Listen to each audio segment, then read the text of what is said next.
Hello friends, मैं story teller लेके आया हूँ आप सभी के लिए एक नई कहानी, शेख चिल्ली के किस्से।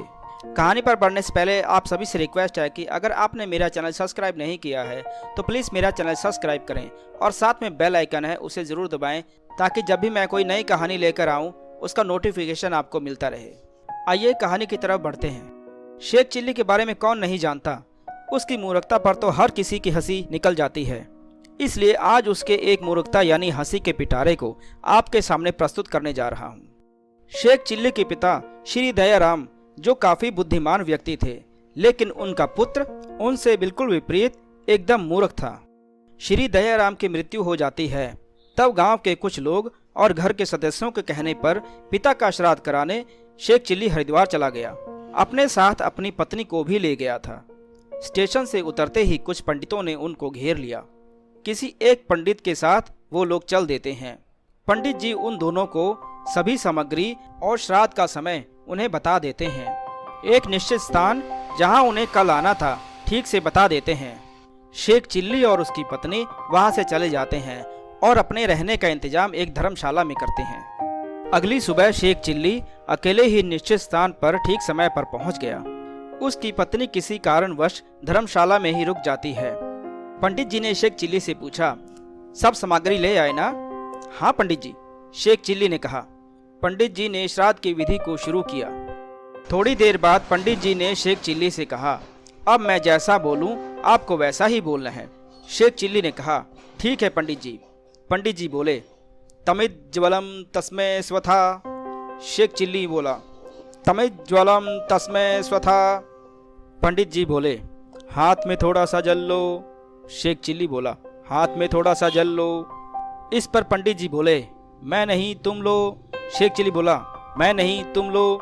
पंडित जी बोले, अरे हम तुमसे कहते हैं। शेख चिल्ली बोला, अरे हम तुमसे कहते हैं।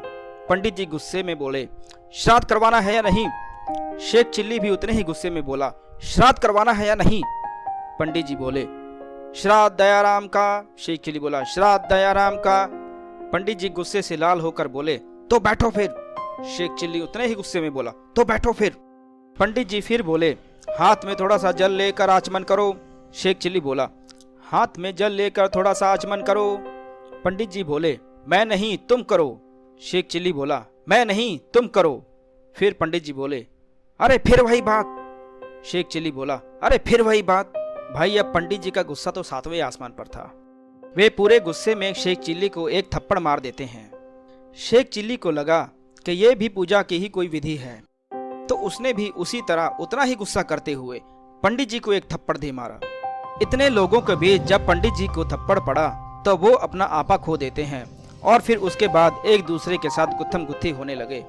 पंडित जी जितने जोर से उसे मारते तो शेख चिल्ली भी उतने ही जोर से उसे मारता।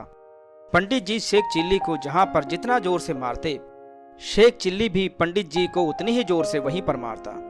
पंडित जी शेख चिल्ली से उम्र में कुछ ज्यादा ही बड़े थे, सो जाहिर सी बात है वे जल्दी थक गए और अंत में अपनी जान बचाते हुए वहां से भाग लिए। फिर शेख चिल्ली जब उन्हें भागता हुआ देखता है तो कहता है, पंडित जी श्राद्ध पूरा हुआ या नहीं? जब शेख चिल्ली धर्मशाला पहुंचा तब उसकी पत्नी उससे पूछने लगी, क्या हुआ जी, आप इतने उदास क्यों लग रहे हैं? श्राद्ध पूरा हुआ या नहीं? शेख चिल्ली बोला, पता नहीं, पंडित जी बिना कुछ बोले चले गए।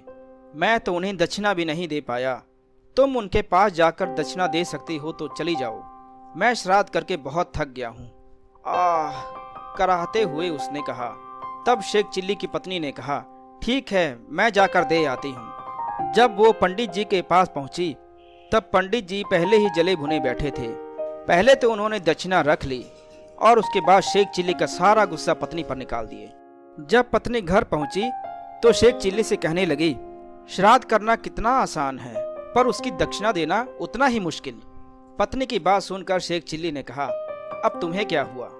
पत्नी बोली, आप जाते दक्षिणा देने तो पता चलता, और अपनी लाल पीठ उसके सामने कर दी। शेख चिल्ली बोला, जब तू श्राद्ध करने जाती तो तुम्हें पता चलता कि श्राद्ध करना कितना मुश्किल होता है। कहकर उसने अपना लाल गाल पत्नी के सामने कर दिया।